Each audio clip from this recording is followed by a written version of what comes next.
What's up mga tropa? This is Prince Octemia at ito po ang kauna-unahan kong vlog. Pasensya nyo na yan, walang ganong edits pero naniniwala tayo, mag-i-improve din tayo pagdating ng araw. At ngayon ay isang taon na pala ang nakalipas. April 3, 2023 nang subukan kong lumabas sa comfort zone ko at gawin ang kauna-unahan kong vlog. Dito nagsimula ang alamat.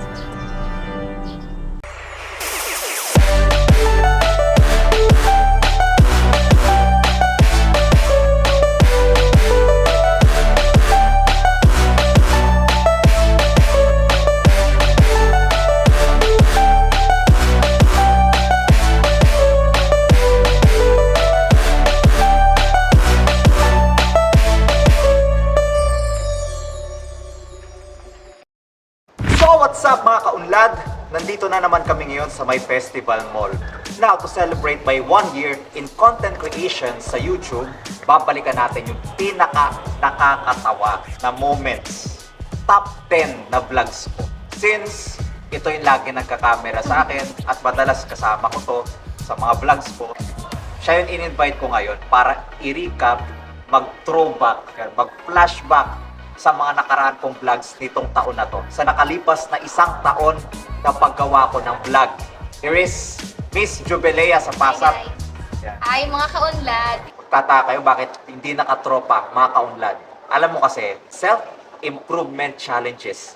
Ito yung main topic natin sa channel na ito. Kaya, hindi na tayo makakatropa. Tayo ay mga kaunlad na. Yeah, kaunlad. Sama-sama tayo sa pag-unlad. Dahil nag-self-improve tayo, kaunlad na ang tawag ko simula ngayon sa inyo. So hindi na natin patatagalin pa, no? Here's the top 10 funniest moments of Prince Octemia's vlogs. Starting with number 10. Tingnan natin kung mapagbibigyan tayo na makapag-interview ngayon.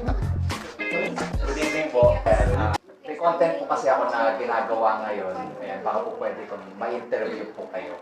Okay lang sa amin. Mas maganda po. Vlogging ba yan? Vlogging. Tanong natin sa kanila mga katropa, ano yung pangalan nila, ano yung tinatakbuhan nilang posisyon, bakit sila tumatakbo. Kaya naman ako tumatakbo bilang isang kagawad ngayon ng Molino 7 dahil sa nakikita ko na mas marami akong may tutulong sa barangay. Una, sabi ko, uy, ano to?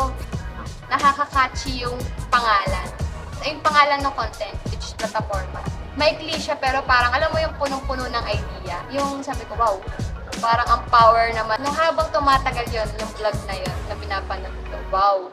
From this, yung person na to na nagpa-vlog ng mag-isa. Ngayon may mga kausap ng mga tumatakbo noong panahon na yon sa, ano ba, sa pagka-chairman And kagawad. Kagawad, Yan. yun.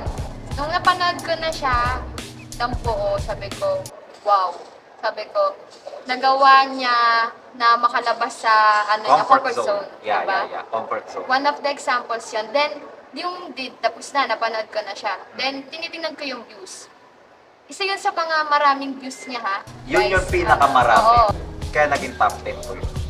Pinaka-memorable sa akin. Hindi ko pinlano yun. Sa to lang. Pero ang saya lang kasi, alam mo yun, nakakalabas ako sa comfort zone ko. Yung mga kausap kong tao, alam mo yun, mapapaisip ka lang, pagpaplanuin mo yun. Harap ba ako sa mga ganito? Sana ako kukuha ng lakas ng loob. Totoo. Di ba? Ang hindi ko malilimutan talaga na part nun, yung sa dulo, yung may bloopers. Maraming thank you. So mga katropa, kasama ko ngayon, Team Pagbabago. Yun po, pag team magbabago, aalis siya. Tapos kayo sasabihin. Oo. Balik ulit tayo. Tawa kami na tawa nun. Basta nakailang take kami nun, pagpapakilala. Oo. Parang Tsaga-tsaga. parang nga walang masyadong take ng kala ko nga natural na nangyayari yun eh. Kung di ko Talaga? nanonood, Oo. oo.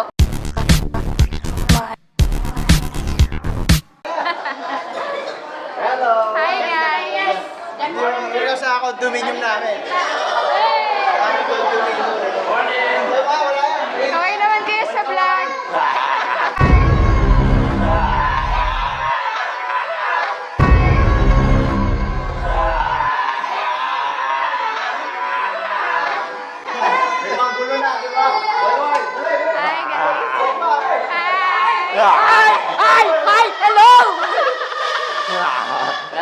ako yung mga nagwawala sa content ko. Kita nyo? Hi! Mga matitino ito. Mga matitino ito mga to. Kaya mag-alala.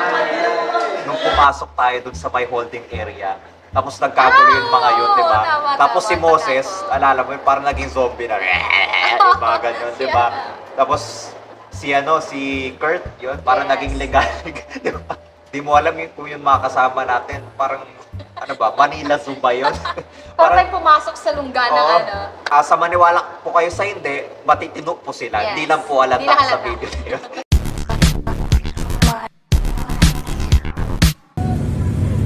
Bilis! Bagal! Charot! Miss, pwede ikaw na maghawak ng camera. Pasensya na. Pasensya na po. Tayo tayo ngayon ng jeep papuntang SM Molino. Ge!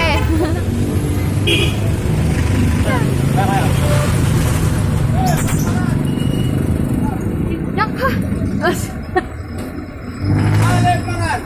Kaya magkano po SM Molino? Dalawa po. Yun yung panahon na medyo hindi, nagangapa pa kami. Ganon. Yung paano ba ako, kasi ako naghahawak ng cam nun. Ako yun. So nangangapa pa ako, paano ko siya susundan. So kung mapapanood niyo yan kung sakali, medyo maalog-alog pa yan. Kasi first time din namin talaga, first travel vlog din. Nawawala pa kami nun that time, naalala ko. Meron doon yung moment na biglang tumawag si Richard. Yun yung Yun. pinakamagandang nakuhanan ko Yes, ng ano. napakaganda talaga. No? Hindi po yun scripted. Hindi siya Alright. Okay. Tumatawag na kaibigan ko. Hello? Hello? Oh, nandito kami sa may barangay. Saan ka na, Richard? hindi siya scripted, pero parang mukha okay. talagang reality na ano. Yes. Grabe, Unexpected nakaka-amaze. kasi nakaabang lang yung camera nun. So, hindi ko expect na bilang tatawag sa'yo. Nadinig doon. Nadinig talaga doon sa mismong video yung tunog ng phone Yes. niya. Ang hindi ko malilimutan doon, yung may bloopers, may paabangan. Hello, mga tropa!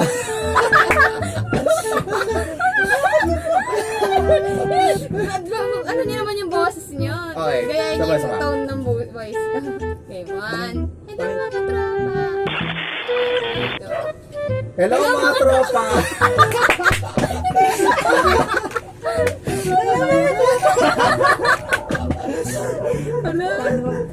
Ako na nga ako. Naalala mo yun? Hello mga katropa! Hindi man, alam mo, hindi tayo kumakanta, pero hindi man lang mag-blend boses natin.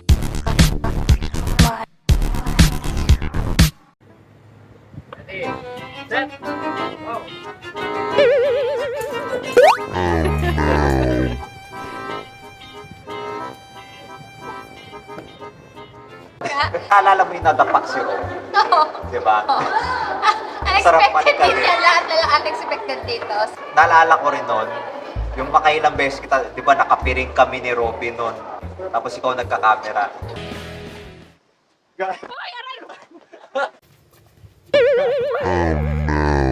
Makailang beses kita nahampas ng una. Ako kalaban talaga ako doon eh.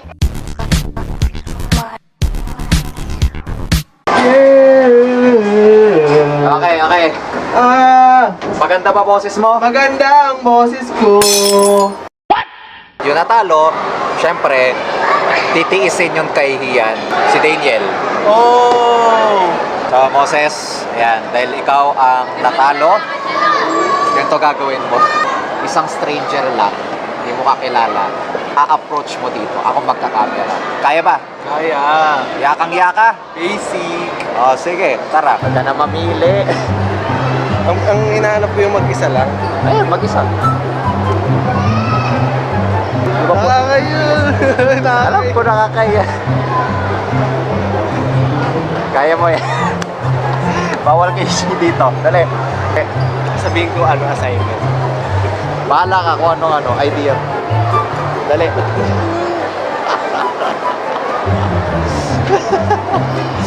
Ano?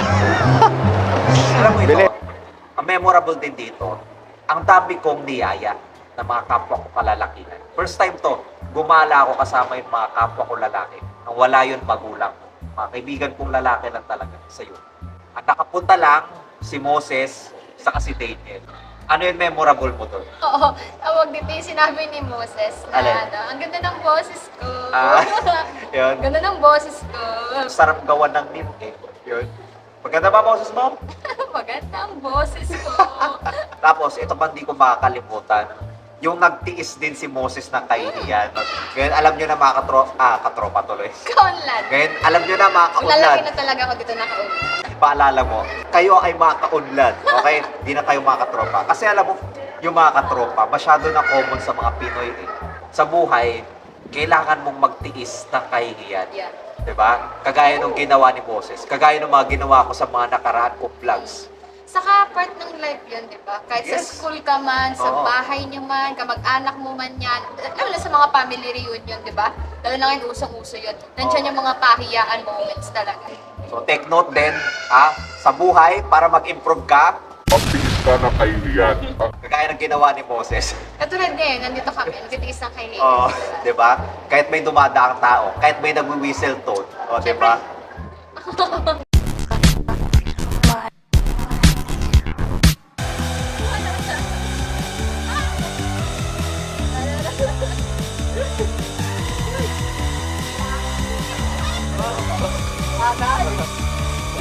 So for our top 5, here's our Battle Sword Fight Challenge. Yan yung sa bahay din ni Robin. Dalawang vlog yung nagawa natin that day, di ba? Yung blind pillow fight at yung battle sword fight. Pawis na pawis ako nun, di ako nagdala ng ano. At ito talaga yung suot ko doon. di ba? Same Memorable. Oh, same outfit. That time, nakabawi ako sa pagkatalo ko kay Robin. Natalo ko to. No, kasi nasampulan ko siya. Hey, Sorry.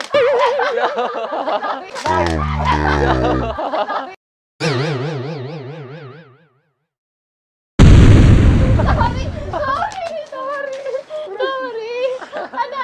I'm so sorry. Naalala ko yung pinaka-memorable na part. Yung Yun nga. pag ganun ka, natamaan siya. Sabi ko, panalo na ako. Ngayon, di ko ano eh. Di ko talaga malimutan eh.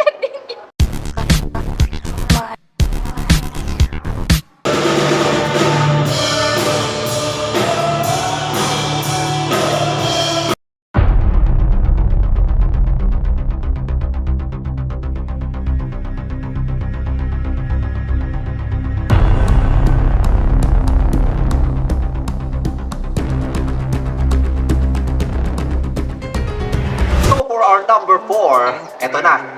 Dito nagsimula ang maalamat na Kuya Kim bloopers. Ito ang Brother Mike's Lay Hands. Diyan ko nakita yung kakulitan ni Kuya. Guys, Tropa! Basta, panibagong araw, panibagong video na naman. May kasama akong makulit dito. Sa harapan, pasensya nyo na Pogi yun. Mga tropa, what's up? Pogi!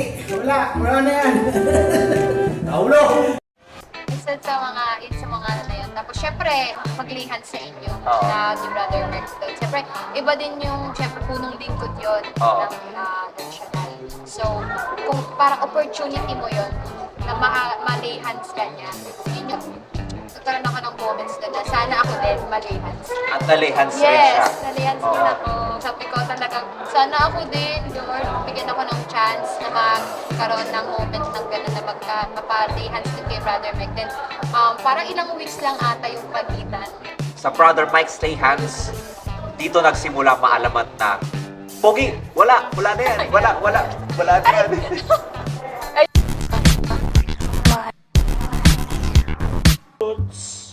one lie. Tatlo lang naman yan.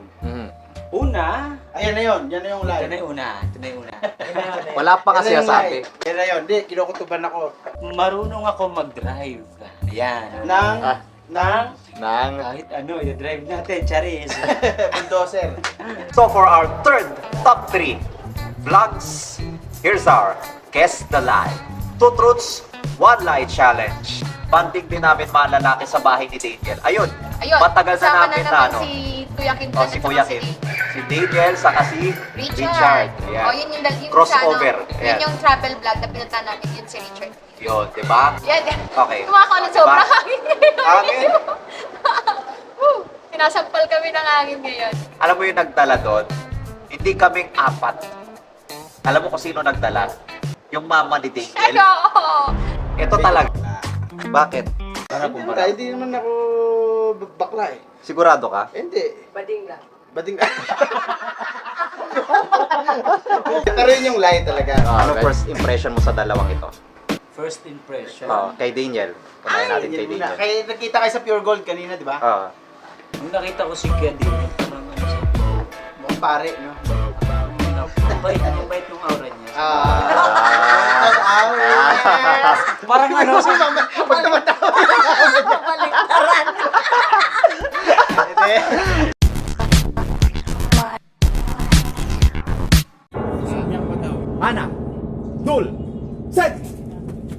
Ito talaga, alam mo yung pinaka nagdala talaga dito. Kilala mo kung sino? Oh, si Kurt. Yung, Saka ito yung ano, Nako. first challenge talaga natin. First challenge Oo, video. oo.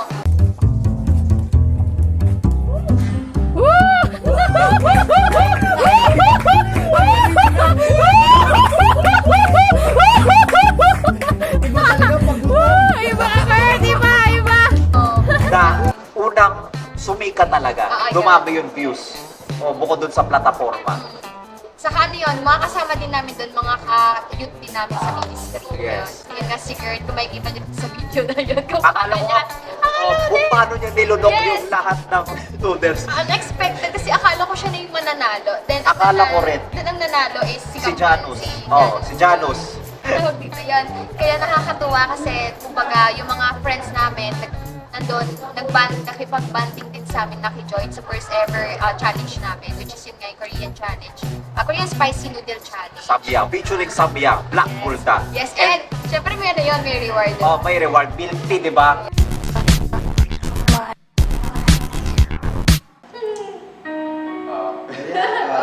This song, Ayan, si Jomel may pakana, di ba? Siya lead. very 2-7 ako. Nakailang take tayo nung pinaprank natin si Kuya Kim. Diba? Ikaw, sige, Kung unahin mo. mapapanood niyo yun, mga kaunlad, yung video na yun, song cover, I highly recommend na panoorin niyo siya. Kasi, si Kuya Kim kasi kapag talaga music, more on ano yan, kapag serious, Oh, seryoso talaga. seryoso siya. So, niyaya namin siya, ganito siya. Niyaya ko siya kasi sabi ko, magpo-cover kami Yes. ng song. In a professional way, maayos talaga. Sabi ko, Yeah. Kuya Kim, pwede bang sumama ka sa amin? Magpo-cover kami ng song ni Prince. Ikaw yung manunugtog, ikaw yung instrumentalist, then kami yung kakanta. Tapos sabi, sige, kailan ba yan? Yun na nga, nung nangyari yun yung gawain. Wala siyang idea. Wednesday, After ng after prayer ng meeting. Yes. Then ayun na, nag-i-start na. So, nagpa-practice na kami. Akala siguro ready na kami kasi syempre madali naman yung song which is Ano ba yun? Nothing's gonna stop us. Yun, nothing gonna stop us. Tapos, then ayun na. Ayun. So, ano ba? Let's do it.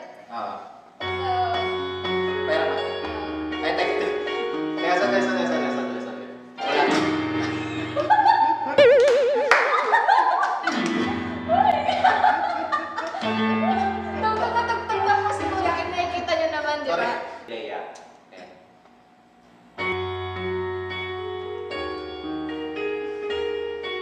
Medyo natatawa ako. Kuya Kim, sorry. Wait, cut. Natatawa ko sa itsura kasi natin. Sayang yung oras. Okay. 4 na. Sama. Seryoso na.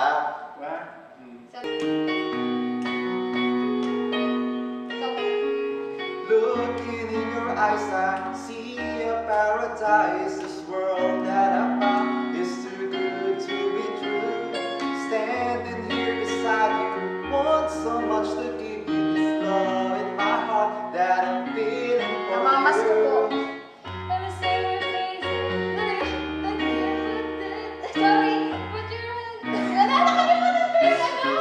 Sorry, Kuya Kim. Ngayon talaga ito mapapractice ko. Ngayon lang. I'm so sorry.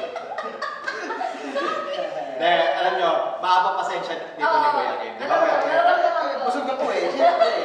Basta busog ako. Isa pa Ayun, yun. napapansin niya dun sa video, unti-unti na kami nagkakaroon ng unti-unti na namin pinoproceed yung prank namin.